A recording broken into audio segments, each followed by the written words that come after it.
Welcome po sa pangalawang bahagi ng ating pong programang Catechism of the Catholic Church.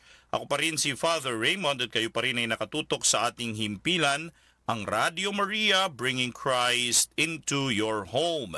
At binabati po natin yung mga kasama po natin sa FB Live, sila Ate Juliet Kunan, Emmanuel Edhao, si Mar Duot, si Desti Moana Aquino Sagun, Josia Berenguer Alfonso, si Ate Bing Reyes,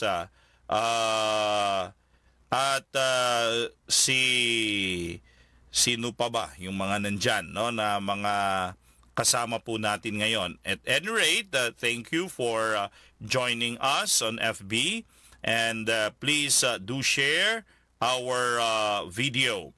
And sa atin pong pagpapatuloy sa paksa na ito, courage in illness or courage in sickness, ay hinahamon po, no, ang bawat isa sa atin na laging kumapit sa pag-asa. Especially, no, in this celebration of the Jubilee. Hope is what we want. Hope is what we desire. Hope is what we should share. And hope is our prayer. Ang mga may sakit, iritable, umiinit ang ulo, maiksi ang pasensya, dahil nga po, pre, nangihina ka na eh. At sa harap pa ng pagkakasakit dito sa Pilipinas, hindi lang yung pangihina ang pangahawakan mo eh, at tatanggapin mo. Dumarating din dyan yung ang may sakit, di na nakakapagtrabaho, di na nakakapaghanap buhay, lalo na dito sa ating bansa, halos isang kahig, isang tuka. Pagkatapos, napakataas pa ng mga gastusin. Kapag ang pinag-uusapan ay ang atin pong health. Pagpasok mo pa lang sa emergency room, ang mahal na. Yung mga tests pa lamang, talagang umaatikabo na ang bayarin. Iba pa diyan yung professional fee, no, ng mga doktor. At may mga ilan din na extra payments dito at doon. Ang mga ordinary na mga bagay-bagay nagiging napakamahal. At kung ano-ano pa. Kaya nga po, ang ilan ayaw nang pumunta ng ospital, ayaw nang magpa-check up, ayaw nang makakita ng doktor kasi alam nila malaki ang kanilang babayaran. Saan naman nila ito kukunin? Saan naman nila ito huhugutin? And so there are a lot of people who are disheartened when they are sick dahil napakamahal. Napakalaki ng kailangan mong bitawan at isakripisyo. Kaya sa atin pong bansa, bawal ang magkasakit. And so, as much as possible, we really want that everyone will be healthy. All of us will never have any sickness or illness. Sino ba naman may gusto? Yet when we are already faced by the fact that we are but weak, nagkakasakit pala tayo, nagkakaroon pala tayo ng panghihina ng katawan, natatakot po tayo. Saan po tayo unang natatakot? Sa gastusin. Pero may iba pa pong mga mas malalim na takot na pinangahawakan ng isang taong may sakit. At ano yon? Kamatayan. Sa harap ng kamatayan, alam natin wala na po tayong magagawa. Sa harap ng kamatayan, alam po natin ang atin na lamang pong maaaring isakatuparan na isumuko. Pero sa atin pong pagsuko, hindi po ibig sabihin ay sumuko tayo dahil sa naduwag tayo. Bagkus, yung tamang pagsuko ay yung pagsuko sa pag-asa. At may tapang na kailangan para sa mga tao na umaasa. Kasi alam natin na may maraming pagkakataon sa ating buhay na umasa tayo pero nabigo.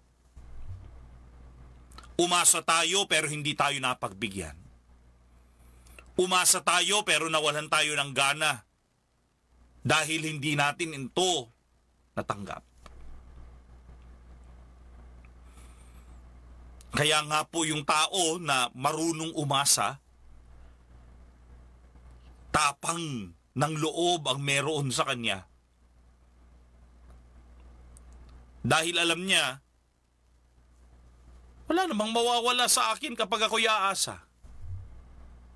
Pero kapag ako'y umasa at natanggap ko ang pag-aking inaasam, the more na mararamdaman ko, I am blessed. The more na mararamdaman ko, my God is alive. The more na mararamdaman ko, He is always there ready to do things for me. The more na mararamdaman ko that God is really God.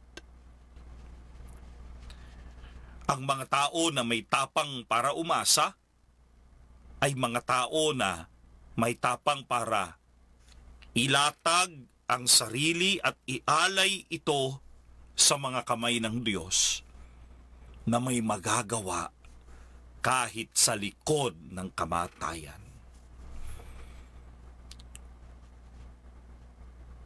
Tayo po, sa atin pong pagsuko, upang ialay at ilatag natin ang ating buong sarili sa kamay ng Diyos.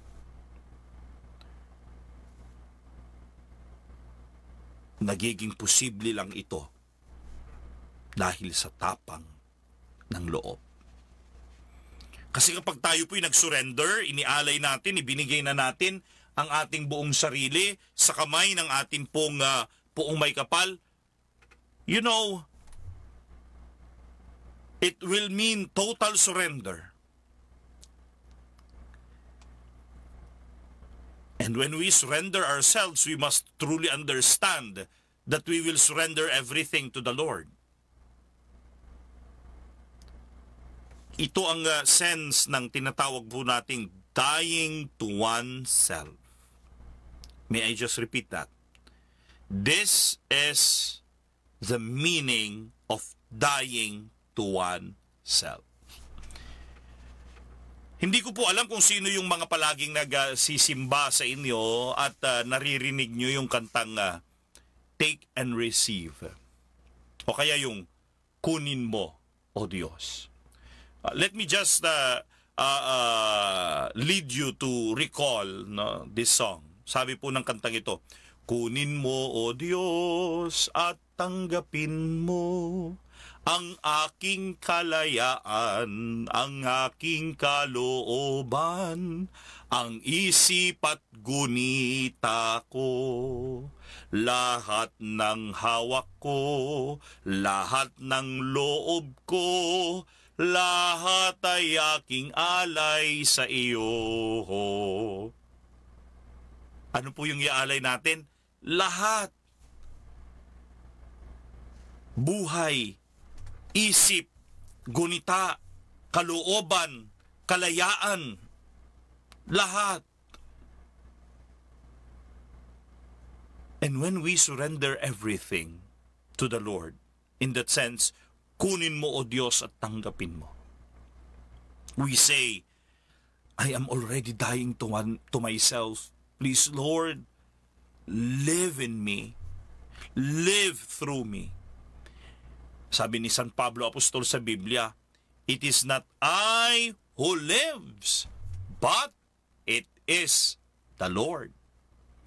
At yun ang punto sa pagkakaroon ng tapang ng loob na mamatay na tayo sa ating mga sarili para ang Diyos ang mabuhay sa atin.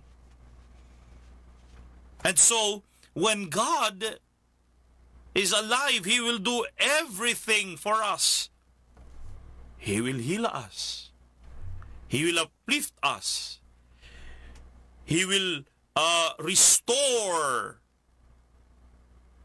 our strength. He will restore us in toto. And when that happens, then we will live as Jesus lives.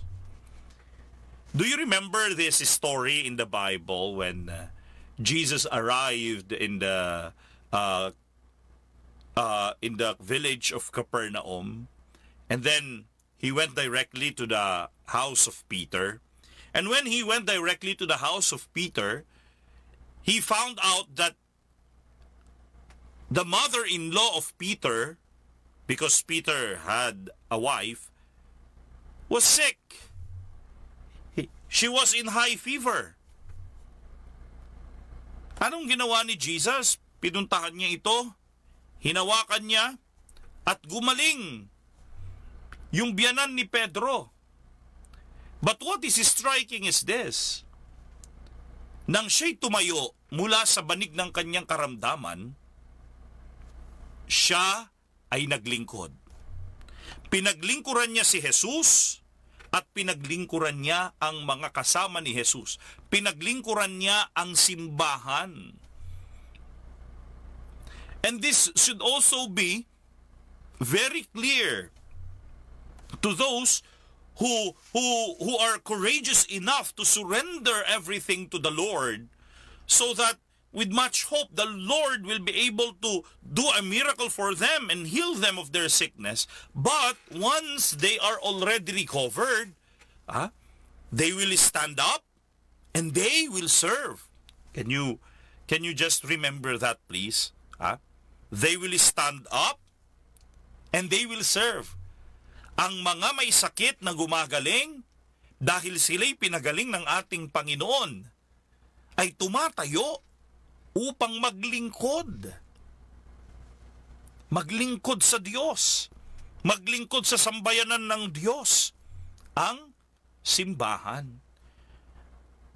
Dahil siyang gumagaling at tumatayo upang maglingkod, ay nakakakilala ng mga dapat niyang ipagpasalamat sa ating Panginoon. Can you just remember that, please?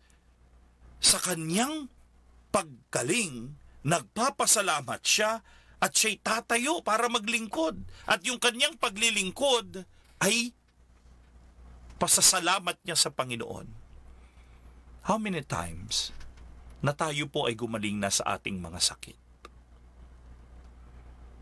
And yes, during the time when we were sick, we bargained with the Lord. Lord, pagalingin mo lang ako. Magsaserve ako sa iyo. Lord, pagalingin mo lang siya. Mag-aalay ako ng oras para sa iyo. Lord, pagalingin mo lang kami. At kami ay maglalaan ng aming buhay para maglingkod sa iyo. During that time, we were so eager to bargain with the Lord. And so, when the Lord has already granted our request, we are so thankful. Yes, Lord, thank you very much. You have healed me. Lord, thank you. You have heard our prayer. You have healed him or her who is my loved one. Lord, thank you for healing us all, for keeping us safe. And your thank you is good, but it must be witnessed to. By what? By concrete acts. Of what? Service. Paglilingkod. Kaya yung mga tao na nakilala nila yung biyaya ng Diyos sa kanilang buhay, biyaya ng pagpapagaling, ay matapang na nagdidesisyon din na maglilingkod sila sa ating Panginoon. Maglilingkod sila sa ating Panginoon. Sa kanilang paglilingkod, hindi nila ipapautang na loob yun. Ang kanilang paglilingkod ay laging tanda ng kanilang pasasalamat sa Diyos. Well, let me also touch something on that. Kasi maraming mga naglilingkod, kung minsan iniisip nila yung kanilang paglilingkod ay utang na loob ni Lord para sa kanila. Kaya kapag sila'y nagkasakit ulit o kaya kapag sila'y dumanas ng iba pang mga problema, na isusumbat nila yon, Lord, bakit ako? Bakit kami? Naglilingkod naman ako. Mabait naman ako. Nagdarasal naman ako lagi, nananampalataya naman ako. Bakit po nagkaganito ang aming sitwasyon? Na as it were, yung kanilang buhay paglilingkod, yung kanilang buhay pananampalataya, utang na loob ng Panginoon para sa kanila. Para sila'y panatilihin na may magaan, maayos, malusog na pamumuhay. Samantalang alam din naman po natin na ang pagkakasakit ay bunga ng pang-aabuso ng tao. Pang-aabuso natin sa ating sariling kalayaan, pang-aabuso ng iba sa kanilang sariling kalayaan, kaya nakapipili tayo ng mga maling desisyon sa ating pong buhay. And so, huwag natin iisipin na laging utang na loob ng Diyos at ng simbahan ang anumang ginagawa nating paglilingkod. Ito po ay mga pasasalamat natin sa atin pong Panginoon. One time, I met a person na lumapit para humingi ng panalangin because he was truly sick. At ang kanya pong sharing sa akin, you know, Father, when I got sick, I learned how to pray. I learned how to really pray to the Lord and ask Him fervently to heal me. At ang sabi niya, siguro pamamaraan na po ito ng Panginoon para ako'y kalabitin, para ako'y i-remind, para ako'y ibalik sa Kanya. And so, I am bargaining with the Lord right now. Pagalingin lamang niya ako. Maglilingkod ako. I will offer myself to Him. I will offer ample time to serve Him in His church. And he even told him, I will always donate. I will be faithful, in giving support to the church, etc., etc., etc. Then I told the person, okay, that is your agreement with God. So it is between you and God. And I hope you will be truly faithful to this surrender that you courageously embraced in your desire to be made whole again. And so at that point, I said, let me pray over you. So nagdasal ako at sabi ko sa kanya, aasahan natin na kapag ikay gumaling, magsiserve ka.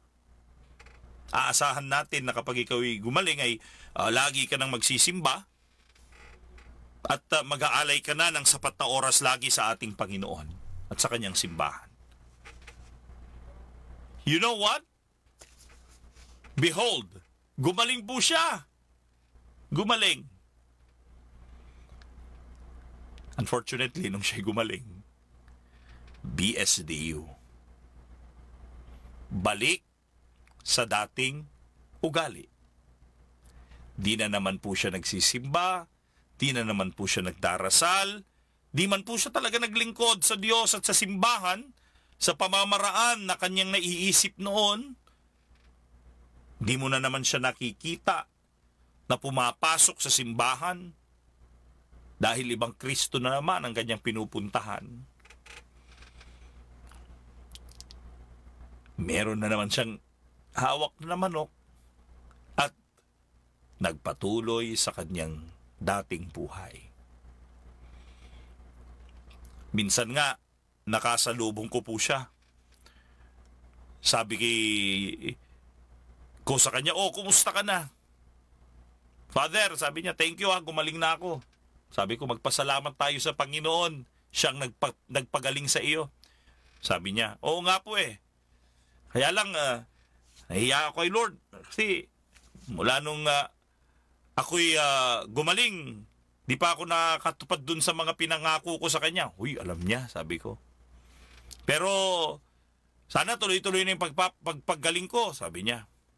Sabi ko, jokingly, just to point something and to drive what I wish na matandaan niya at malaman niya at tumimo sa kanya, mga ganitong pananalita. Hindi. Sana magkasakit ka ulit para makita ko yung totoong ikaw na nagnanais maglingkod, mag-alay ng sarili sa ating Panginoon. Kaya nga, sana pag nagkasakit ka, huwag ka nang gumaling, sabi ko. Para nang sa gayon, hanggang sa hulihan ng iyong buhay, tapat ka sa Diyos, tapat ka kay Kristo, at hindi sa ibang Kristo na pumipitik-pitik ng kanyang daliri kapag nagsisigawan ng mga tao. Sabi niya sa akin, huwag mo nang sabihin yan. Sabi ko naman sa kanya, nasabi ko na. Ang sabi niya sa akin, sige Father, sa susunod na linggo magsisimba ako at titignan ko kung saan pa ako makapaglilingkod sa Panginoon. Sabi ko, huwag mo akong pangakuan. Pangakuan mo yung sarili mo. Dahil ang tunay na nakararanas ng pagpapagaling ng Panginoon, nagpapasalamat, hindi lang sa salita, kung hindi sa isang konkretong gawa.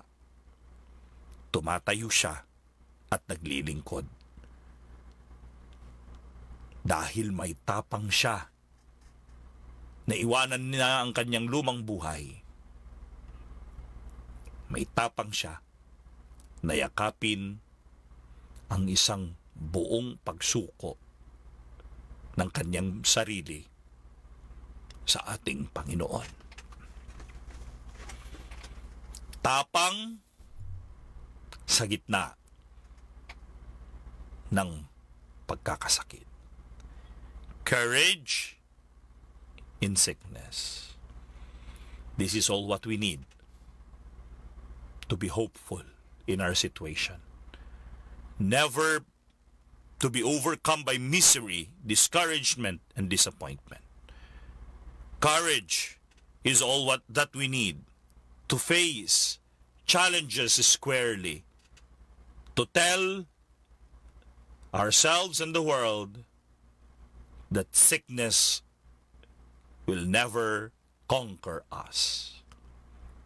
Courage is the virtue to let God be God in our lives, to surrender everything to Him, so that He may be able to perform miracles and blessings of healing and wholeness that will lead us to holiness and at last servitude to the Lord, our Master, our Healer, and to His church.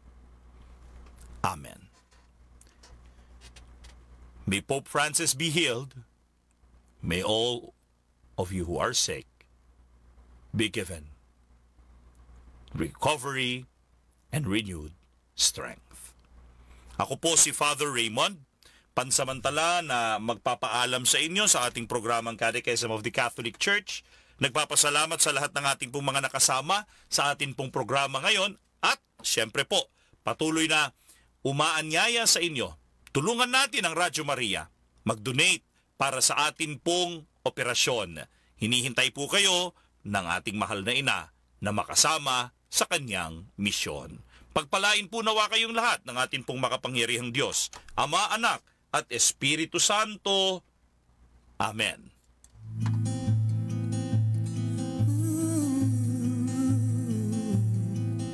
Sumasampalataya ako sa Diyos, Amang makapangyarihan sa lahat, na may gawa ng langit at lupa.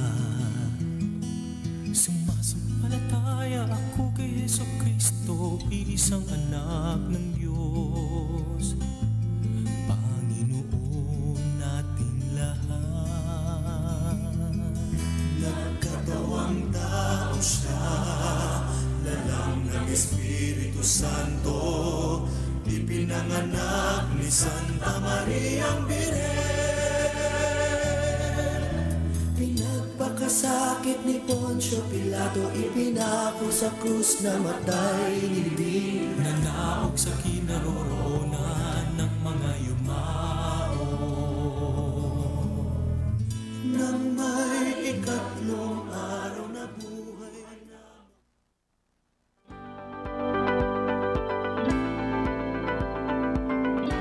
Ito po ang inyong himpilang Radio Maria, bringing Christ into your home.